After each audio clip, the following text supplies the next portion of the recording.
All throughout November, I'm rocking a mustache to help raise awareness and support for Movember. Click the link in the description to find out how you can support cancer research and men's health.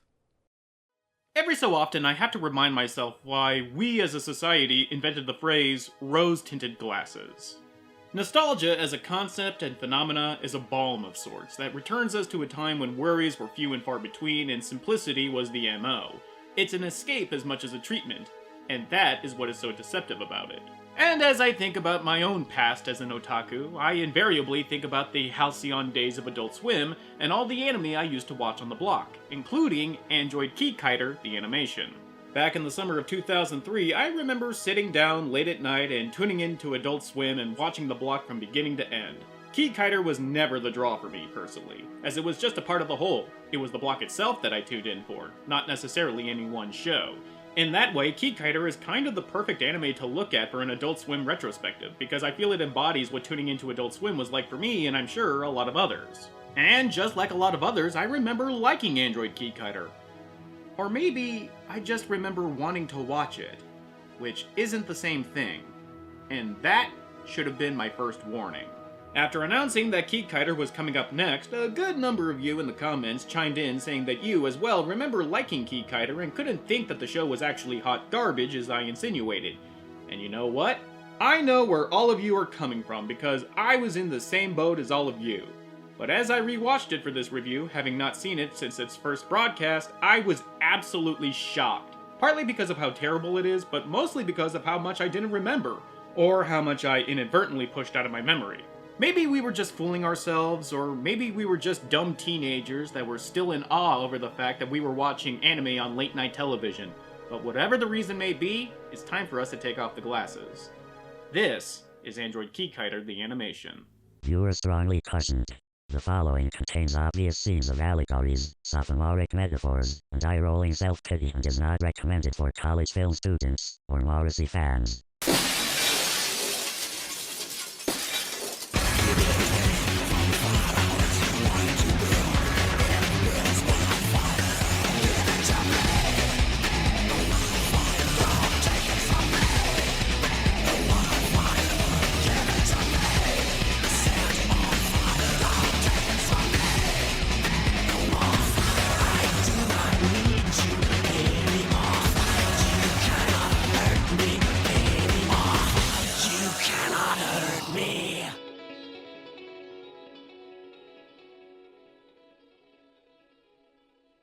Originally released in Japan of 2000, Android Kikaider, the animation, is based off the tokusatsu show of the same name, which also happened to be one of the very first tokusatsu shows to be aired in the US, retitled Android of Justice. Created by veteran manga writer and artist Shotaro Ishinomori, who is responsible for a number of classic titles including Cyborg 009 and Genma Wars, Kikaider exemplifies the traditional anime style of the 50s and 60s, as was taught to him by his mentor Osamu Tezuka. Over the course of his career, Ishinomori would pen over 128,000 pages of manga across 500 volumes, earning him his posthumous Guinness World Record for the most comics published by a single author. And as if that weren't enough, the man also invented Kamen Rider and Super Sentai, the arguable cornerstone of the tokusatsu genre, as well as the genesis of Power Rangers. Like his mentor before him, Ishinomori is a titan of the industry, and his death in 1998 at the age of 60 was a blow that was felt throughout the landscape. But going over his legacy and the lasting impact it had just casts a depressing shadow over the entire anime. Not even 3 years passed between Ishinomori's death and the anime's release, and Kikaider hadn't seen anything new in the franchise since the manga ended in 1973, save for a spin-off movie in 1995. But that starred the antagonist turned anti-hero Kikaider. So why does this show even exist? The cynical part of me says that the studios wanted to cash in on the death of a beloved artist, but the part of me that still believes in the milk of human kindness wants to think that they intended this show to be an homage to Ishinomori. But considering how the show wound up, I'm not sure which reason is worse. Let's get to the dirty business, shall we?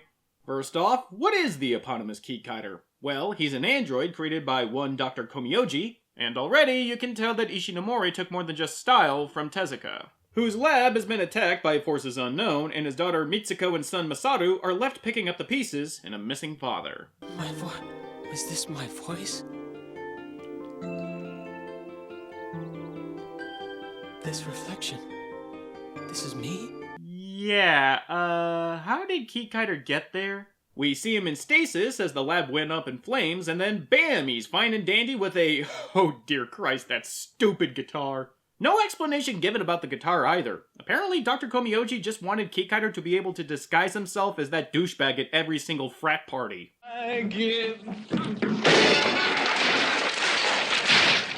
Being a literal blank slate, or tabula rasa if you want to be a know-it-all, Kikaider doesn't even know what a guitar is. I've been carrying it around on my back all this time.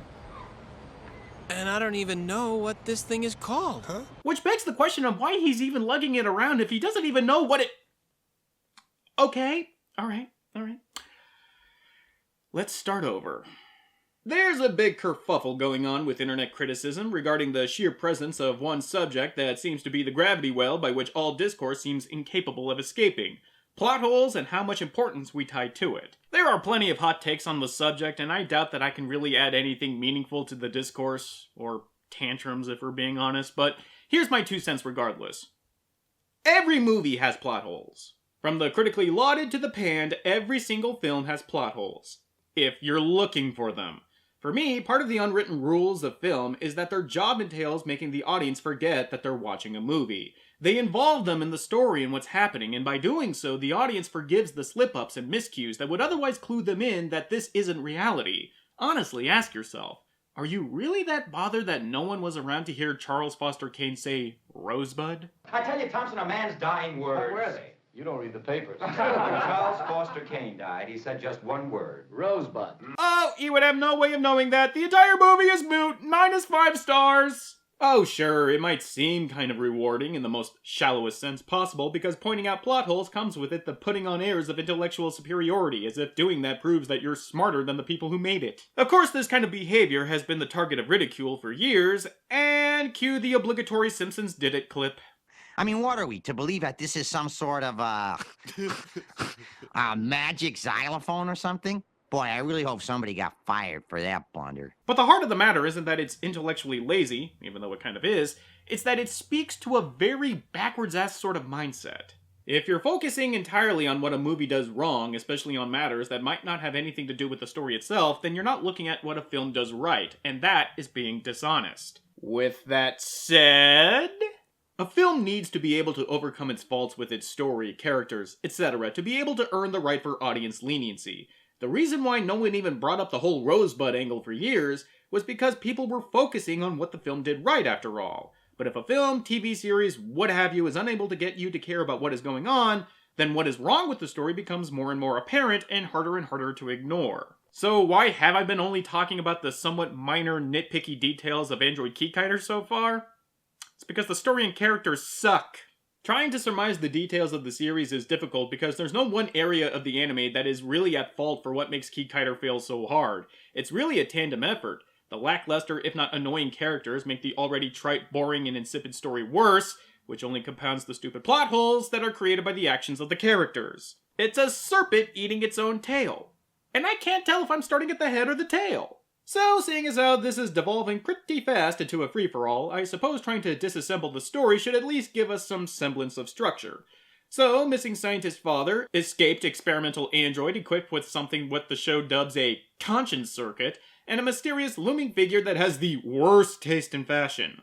What is the story? Geppetto lived alone and had no children of his own. One day, he decided to build a puppet in place of the child he never had, and he called him Pinocchio. Oh no. Yes, if you were thinking that maybe this has the possibility of some subtlety, the anime just slaps you right in the face with the Pinocchio allegory by having the characters literally read it out loud. And how about that, an actual correct use of the word literal for once? Now, you can try to make the argument that this is the anime trying to build itself a theme, but when this is the first thing you see in the anime, and it's being spelled out for you like this, how can you take it as anything other than an insult to your intelligence? At the very least, it does highlight what kind of story we are in for. A stumbling, clumsy attempt at asking, what is a man? I understand the difference between us. But, Jiro... Your body is warm and soft like Masaru's. I know my body is cold and hard. But I'm able to have feelings and I care for both of you. The main consternation of the plot, the driving force that has Kikaider searching for answers, is his hedgehog dilemma where he feels he must do the right thing because of Jiminy Cricket, his conscience circuit, but at the same time, he's being repelled by the same people he's trying to help. I'm not lying, really. Just shut up, because if you're not lying, you're some kind of whacked out freak! On the face of it, it seems like there's a lot of fertile ground for a story to develop, but the problem is that there isn't enough plot to support it.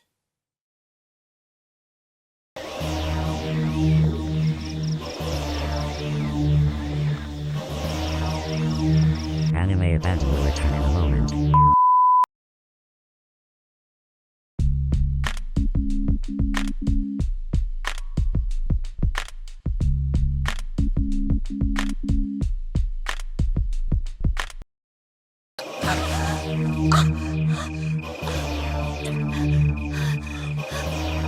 What have I done? Anime event now continues.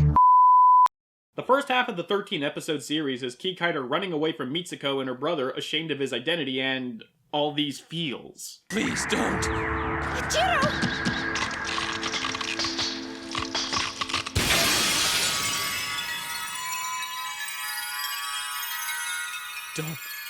Don't look at me. It's amazing how much the series had to stretch to fill out just 7 episodes, because recounting what happens to Kikaider and company during that time could be fit into 3 episodes. The real twisting of the thumbscrews comes from the fact that even though this is only a 13-episode series, they still felt they needed a recap episode.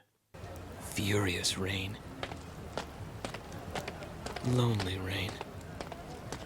Raindrops become rivers and then flow to the sea, where all life begins. And since the plot is paper thin and weak, even for a Monster of the Day series, the story tries to have multiple mysteries going on at once, like, why did Dr. Komiyoji create Kikaider in the first place? What was his relationship with Professor Gill, and why is he after Kikaider? And what are these mysterious blueprints that Komiyoji referred to in his secret message to Mitsuko? Ah yes, those all-important blueprints that are just crucial for turning Kikaider into a real boy. Guess what? Yeah, those blueprints are hidden in his guitar, for reasons. And what do these blueprints reveal? Father based the Gemini system on that premise. If it's not perfected, and it keeps on inputting too much hatred and anger, it's possible that it could end up warping or melting down the entire system. That's it? It's not some crucial component, it's don't let him turn into a miserable bastard? Did we really even need blueprints to learn this? This is only a few steps away from saying, don't let him eat babies! Although I will admit this whole eye-rolling plotline does resolve itself in the most unintentionally hilarious way possible, where Mitsuko reveals all of this to Kikaider while doing repair work on him, and then she bangs him.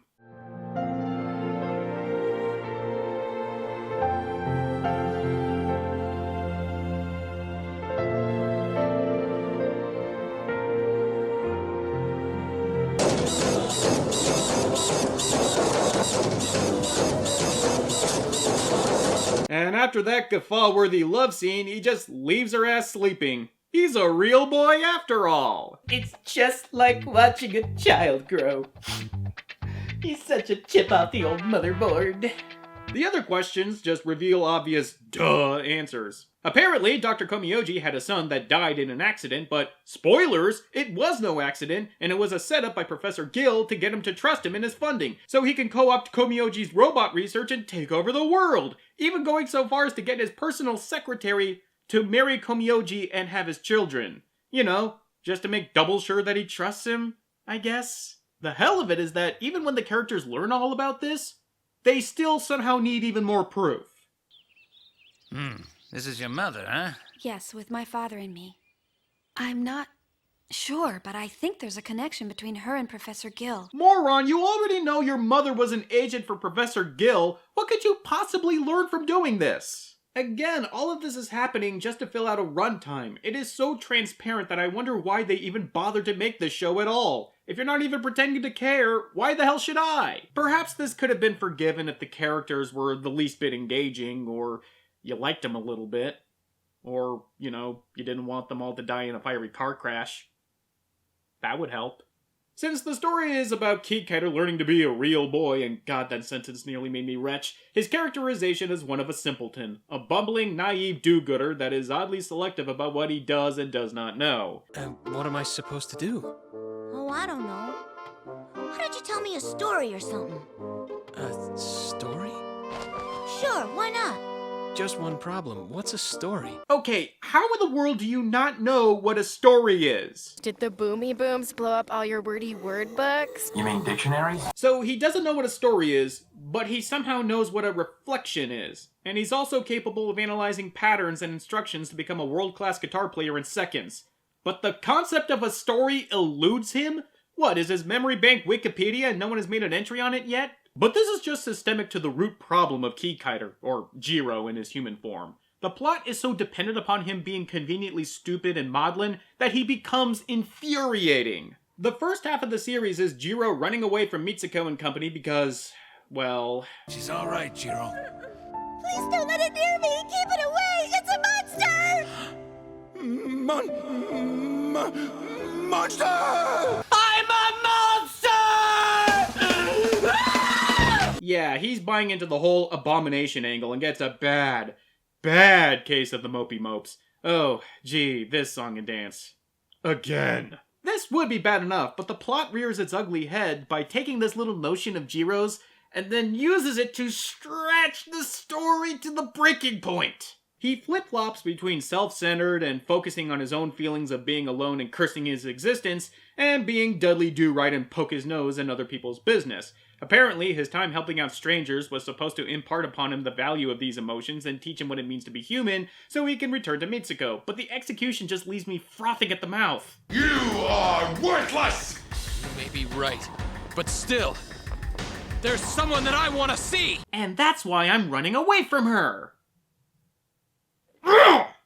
And what is the end result of his personal journey? What conclusion does he come to that was worth the episodes of him being an aggravating little dork? I won't be satisfied until I know every emotion that can be felt. Sure, having the Gemini has made me feel emotions like anguish, but it's also allowed me to have feelings like joy and tenderness and sorrow. Are you kidding me? This is the exact same conclusion that Butters came to in the Raisins episode! The only way I can feel this sad now is if I felt something really good before. So I have to take the bad with the good. It'd be bad enough if Jiro were the only one who was making stupid decisions and saying moronic things for the sake of the episode having an actual plot, but he is far from it. Lest we forget, we have a little brother on our hands, who is the textbook definition of annoying. I'll show them. They can't just leave me behind. Ha! Got it. Oh, fabulous day. A stupid kid that says and does stupid things so we can have a story. Sure do love that trope like I love hammering a masonry chisel under my knee. Little Masaru here isn't as prevalent in the series as Jiro, and think whatever higher power was responsible for that decision, but that doesn't make his presence any less obnoxious. His nadir comes during the second half of the series when he ignores what he is told and decides that he's a big boy now, and becomes an unwitting victim of a couple of henchbots of Professor Gill. More on him in a minute. Of course, they feign like they're his friends so he can lead them to Kikaider, who promptly beats the shit out of them. And of course, Kikaider is the bad guy for this. Masaru! Kid, I hate you! I told you not to fight them! You little idiot! Your friends just flat out told you that they were using you to get to Kikaider. This is unfortunate. I had hoped that our new friend Masaru could have helped us just a little bit more. It really doesn't matter. He led us to Kikaider, and that's what's important. And yet you still think Jiro is the bad guy.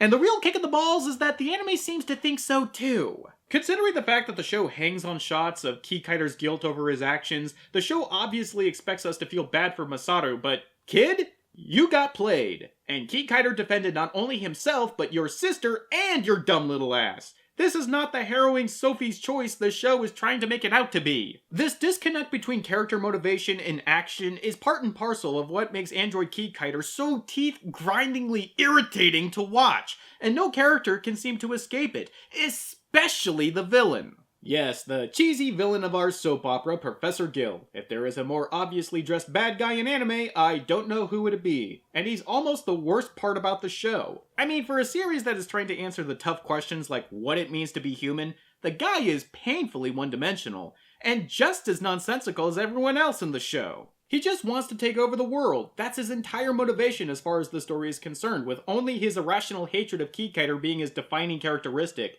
And even with these two dead simple traits assigned to his character, the plot and story still find ways to screw it up. Because, you see, Professor Gill has a way to supersede Kikaider's conscience circuit with...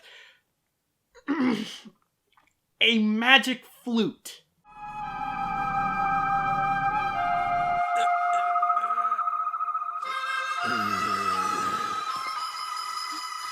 So, does Professor Gill use this flute to pull a Fontaine and instruct Kikaider to go get stepped on by a big daddy? Nope. He just stops using it. For no good reason. Or any reason at all. It's plain insulting to see Gill whip out that flute over and over again to make Kikaider act with malicious intent, but he just stops using it. Like, why are we even here, anime? Why are we even here? Now you must continue with Project 06A. This time he will not escape the hands of Dark. We will teach him to fear our wrath. Look, Gill, it's hard for me to take your hatred of Kikaider seriously when you hold his self-destruct button in your hand, and you refuse to use it. Nah, instead he uses Kikaider, you know, the anti-hero rival I mentioned at the top of the review, who is just shoehorned into the story with all the grace of a shoulder-deep colonoscopy, and orders him to destroy Kikaider. Except... You're a robot. You should follow your orders. Didn't you tell me I could handle this any way I wanted? Okay, so in order to destroy the robot that won't obey your orders, you're going to use a robot that won't obey your orders. What? And yet, this is still not the most stupefying scene in this anime because we have yet to talk about Mitsuko.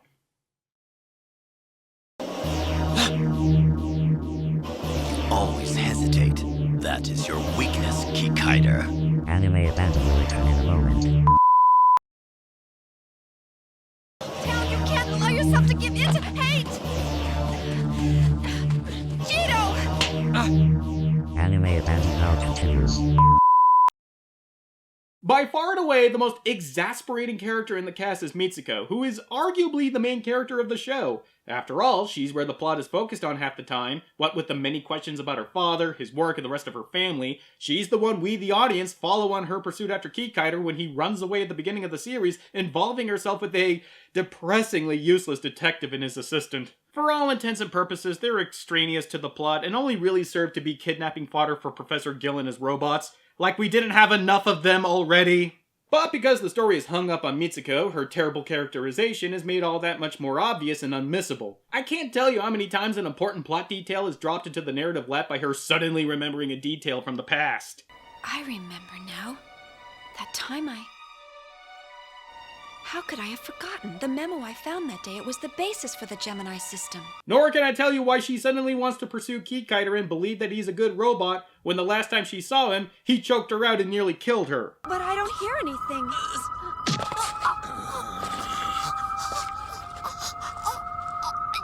Jiro, please stop. This isn't...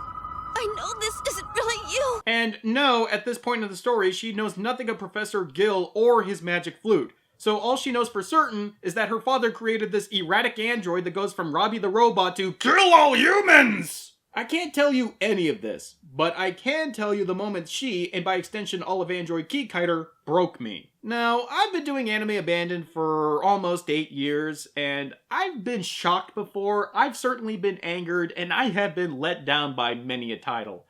But up until now, I have yet to throw down my notes and just rage quit an anime. And before you get your hopes up, what this is not something hilarious you would see in a fail clip compilation, nor is it something that is immediately obvious why it's so wrong. It is, however, in a microcosm, the complete failures of the show wrapped up in a stunningly contemptuous scene. And it requires a bit of context, so bear with me. Masaru, Jiro, and Mitsuko finally come into contact with her mother, who, I remind you, was basically whored out to their father to gain his trust. Now, Mitsuko already knows this, but I suspect that she is here to gain some kind of closure over her suddenly leaving when she and her brother were both children. This could make for an effective scene. Instead... Did you really imagine you could just waltz in here out of the blue with your little boyfriend and lecture your own mother? You must be joking. Now, unless you have any other business with me, I suggest that you get out and go home. Okay, that in of itself isn't what makes this scene so terrible, nor is it the moment afterward where it's revealed that she tried to poison her own children under orders from Professor Gill. It's the scene immediately after that. Come on, let's go.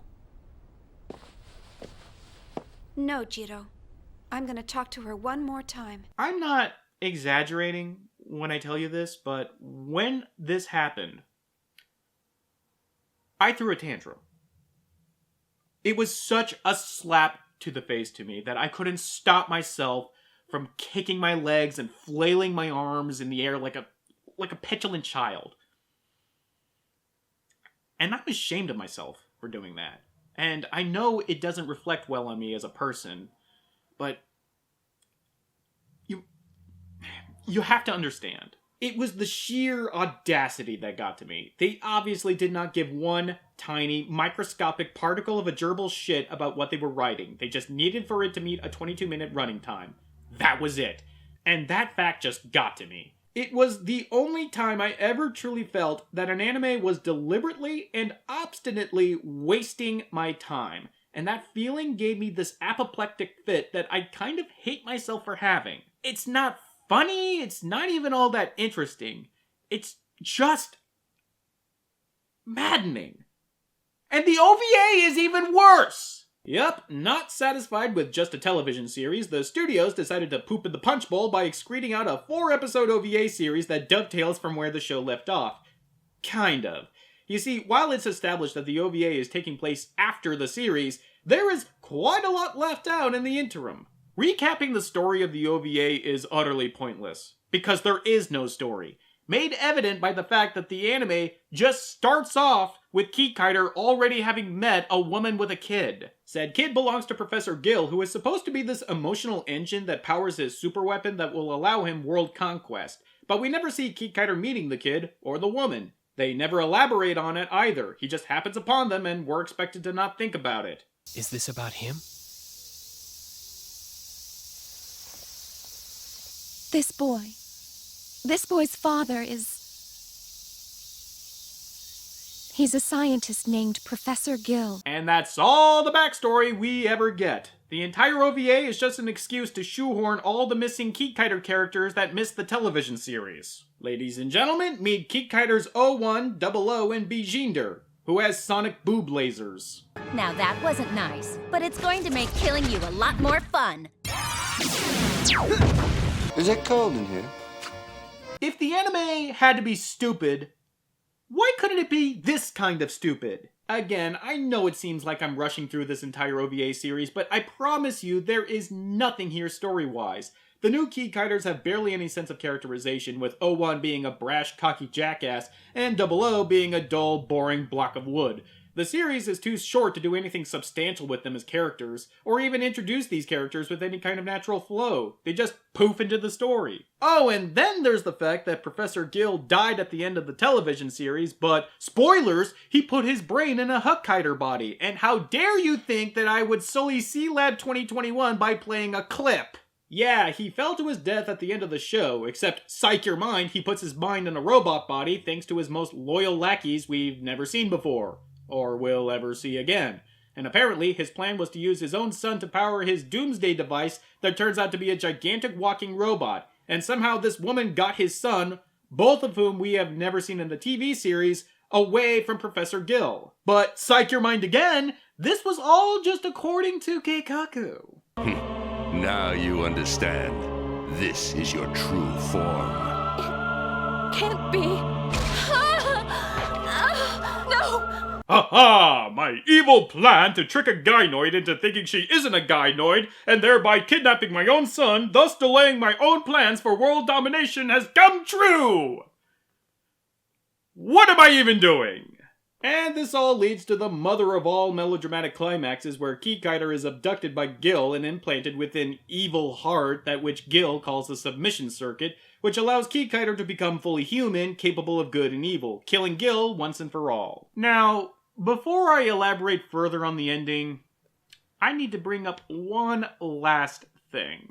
Kikaider the series was a barely animated mess of a show. Obvious digital tricks here, there, and everywhere, shortcuts aplenty, including having a final battle done off-screen, and shoddily done post-work. I mean, look at this blur effect. They didn't even bother to make sure that the entire frame was covered. I could do a better job than this.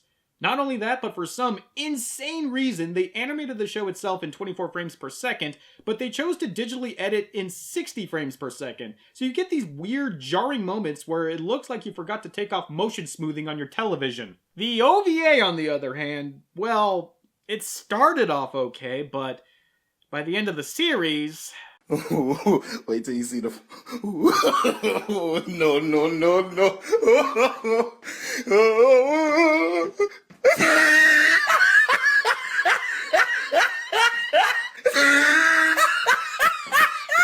They showed this on television. People paid for ads during commercial breaks for this on a major American network. And yet, when it's all put to music... As the good and the evil inside of me.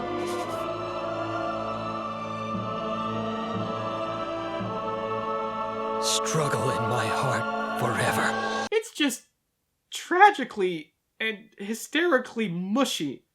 And we're supposed to take this seriously.